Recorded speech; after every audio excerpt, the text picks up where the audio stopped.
Ted Bundy. He was charming, intelligent, a university graduate, even involved in politics. But behind that smile hid one of the most brutal serial killers in American history. His name was Ted Bundy. His method was simple. Pretend to be hurt and ask young women for help. Once they were close enough, he would abduct, assault, and murder them. Sometimes, he returned to the crime scene to do even more horrific things. He confessed to killing 30 women, but experts believe the number could be over 100. Bundy escaped from prison twice. During his second escape, he went on to kill 2 college students in a brutal attack inside a Florida sorority house. He was bold enough to represent himself in court, and strangely even attracted fans, some of them women, during his trial. After years of denial and horror, Bundy was finally executed in 1989 by electric chair. Thousands celebrated outside the prison, waving signs that read, "Burn, Bundy, burn." His case still haunts America today, proof that evil can wear a friendly face. Jeffrey Dahmer, he looked quiet, innocent, ordinary, but no one knew the horrors hidden behind the door of his apartment. His name was Jeffrey Dahmer, and this is his terrifying true story. Between 1978 and 1991, Dahmer murdered 17 young men. But it wasn't just murder. He dismembered, preserved body parts, and even committed acts of cannibalism. Police found severed heads in his fridge and skulls in a cabinet. Even worse, some of his victims were underage. He tried creating living zombies by drilling into their skulls and injecting acid. All of this happened in a normal-looking apartment in Milwaukee. When arrested in 1991, Dahmer confessed everything, calmly, without emotion. Psychologists diagnosed him with antisocial personality disorder and necrophilia, but legally he was found sane and fully responsible. Jeffrey Dahmer was sentenced to 16 life terms, but in 1994 he was killed by a fellow inmate in Wisconsin prison. His story remains a chilling reminder that real monsters don't always hide in the dark, they blend in. John Wayne Gacy. He was known as a friendly man, a successful businessman. He even entertained children as a clown called Pogo, but behind that painted smile hid a nightmare beyond belief. Between 1972 and 1978, John Wayne Gacy assaulted and murdered at least 33 boys in his own home in Illinois. Many of them were missing kids until authorities uncovered the horror buried beneath Gacy's home. Most of the bodies were buried beneath his house in the crawl space. His method was cruel. He lured boys with job offers or fun, then handcuffed, tortured all, and killed them. He called it his handcuff trick. Gacy was arrested in December 1978. He showed no remorse whatsoever. In 1994,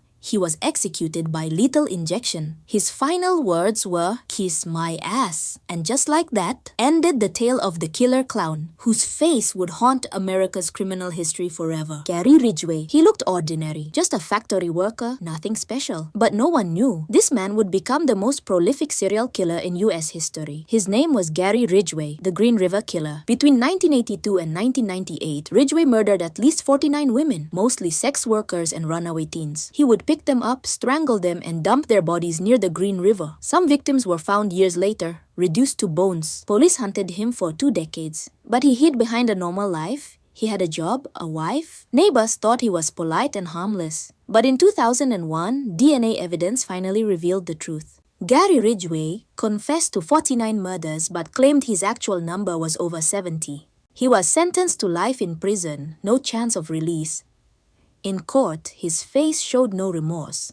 And to this day, his case reminds us, the most terrifying monsters might live right next door. Ed Kemper, co-ed killer, he was extremely intelligent with an IQ over 140, standing more than 6'9". But Ed Kemper wasn't just known for his size. He became infamous for the horrors he committed behind his calm face. Nicknamed the co-ed killer, Edmund Kemper murdered 10 victims, including college girls, a police officer, and even his own mother. He picked up female hitchhikers, drove them to isolated areas, and killed them with terrifying brutality. He didn't just kill. He dismembered, kept body parts, and committed necrophilia. He even beheaded his mother and used her head to talk back to her post-mortem.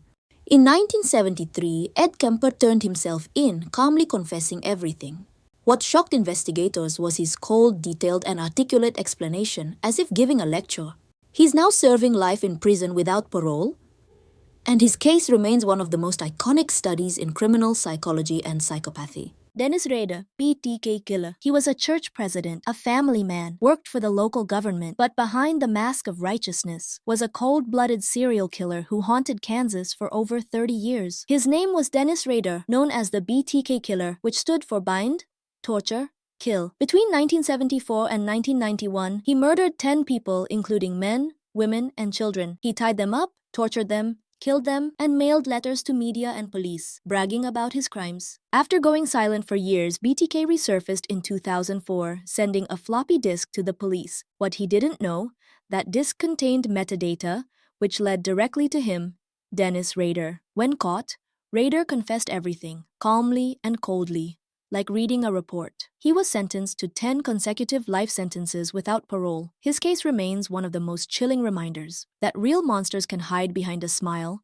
a Bible, and a tie. Dr. Harold Shipman. He was a trusted family doctor. His face was kind, his voice calming, but beneath the white coat hid one of the deadliest serial killers in British history. His name, Dr. Harold Shipman. From 1975 to 1998, Shipman murdered around 250 patients, most of them elderly women. He injected lethal doses of morphine, then declared their deaths as natural causes. Because he was a doctor, no one questioned him. Suspicions grew when a woman questioned the sudden death of her mother. An investigation followed, revealing the horror. Hundreds of falsified death certificates, all signed by Shipman.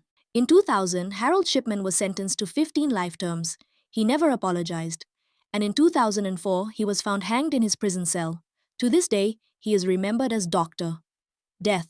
A man who betrayed the most sacred trust, a doctor who killed the very people he was meant to heal. Andrei Chikatilo, he was a teacher, a father, and looked like an ordinary citizen. But behind his plain appearance was one of the most sadistic serial killers in Russian history. His name, Andrei Chikatilo, the butcher of Rostov. Between 1978 and 1990, Chikatilo murdered over 50 women and children.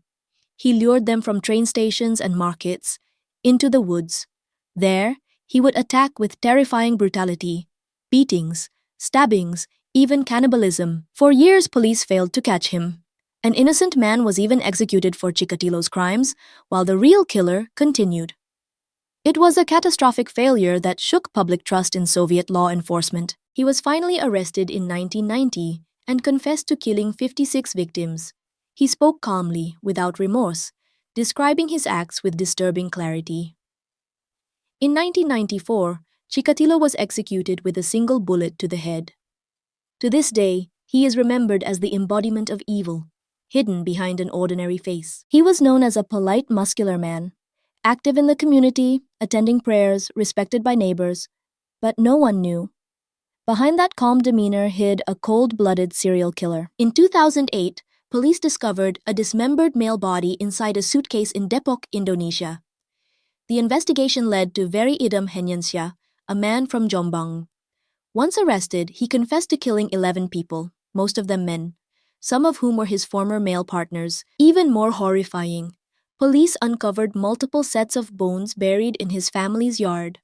Ryan admitted to the murders, driven by jealousy, rage, and betrayal in his personal relationships. Despite the gruesome crimes, Ryan often appeared cheerful and calm. He even wrote a book titled Aku Ryan, Confessions of a Serial Killer, and went viral for singing in front of reporters. In 2009, he was sentenced to death and is currently held in Nusa Kambangan prison, awaiting execution. His story is a chilling reminder that sometimes evil hides behind a smile.